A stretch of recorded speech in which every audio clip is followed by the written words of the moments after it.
in Europe, the fans here in the States, it's all about the same for the most part. I mean, there are some fans, depending on which country you go, that they just seem to be that much louder per person than somebody else. But overall, it's the same kind of feeling. Right. Dave, I know when you release a new album, like certainly you just did with Y&T, you get into Y&T mode, I'm sure, where all the press that you do, all the thinking and writing and stuff musically is based on what Y&T is doing.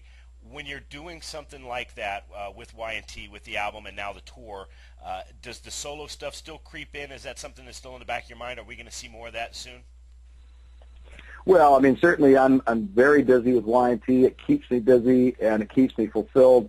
But certainly, yeah, I do have this feeling always in the back of my mind since I started the solo project that, man, I'm sure yearning still to go out and do this too.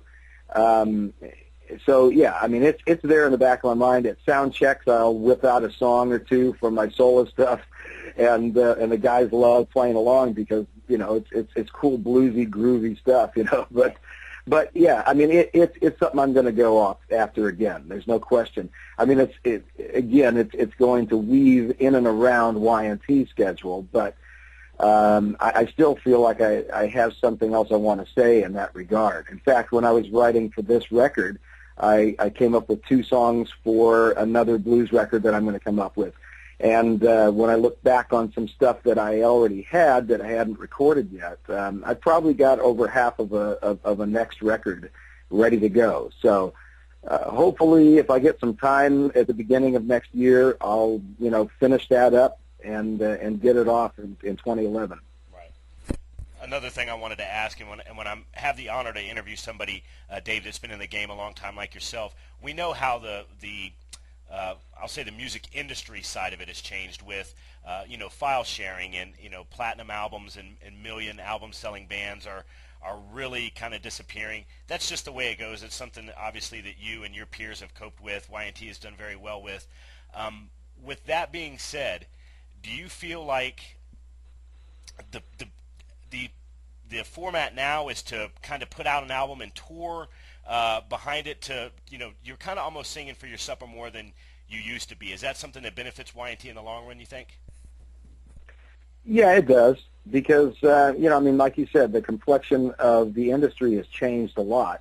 And it's more important than ever now that the artist is really involved in their project. And, I mean, in some degree, the artist is solely responsible for their project. Right. That's and that's what I was trying to say, Dave. The big label thing. I guess what I was trying to say is the format used to be, if you scored the label, that was like the holy grail. You were the band that scored the label. Now it's a little bit different, and bands are able to put out more stuff on their own. I just thought that was something that would probably benefit Y&T in the long run. A band like Y&T. Absolutely, it does. Yeah, and it does for most of these bands that are doing a similar thing. And, like you said, I mean, even these multi-platinum acts, they're finding out, it's better off for them to just release the product themselves. And you have direct connection with the fans now, with your own websites, with Facebooks and MySpaces and so on and so forth. You just have a completely different way of doing business now than we did 20, 30 years ago. And in most regards, it's a welcome sight because, we've been one of those bands, as so many have, that have gotten ripped off by record companies. And, this is something that we can deal with now. I mean, we have our control over our own destinies. And plus, it's important that we have direct connection with the fans so that we hear what they're digging, what they're not digging, right off the bat, so we can react to that or be inspired by that or whatever. And, I just think it makes for a better scene all the way around, for the fans and for the band. Right. And staying with that theme, Dave, would just like to know, do you have a piece of advice for a young songwriter that's coming up in the game, a young guitar player, obviously, given your guitar god status? Is there something that you would tell, we talked about the music industry certainly has changed. What advice would you give a young songwriter or a young player out there today? Well, I mean, I can only go off of what works for me, and